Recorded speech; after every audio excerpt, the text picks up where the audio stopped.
Mabuhay, this is Alexi Fernandez from Davao City. It's already 12 o'clock midnight. Since it's midnight, of course, I'm gonna take my midnight snack.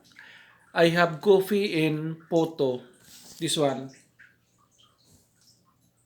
Coffee in Poto. Ang puto is, I got this from the church kanina. Nag-attend kasi ako ng prayer meeting. Dala ni siya ni sa kuang ka-churchmate si Maribeth. Thank you, Beth, for this photo. And of course, Ate Linda. Mag-snack sa ako. My favorite is coffee. Thank you everyone. Please continue to like and to share my video clips and continue to follow my Facebook Reels and of course to subscribe my YouTube channel. This is Alexi Fernandez. God bless everyone and good night.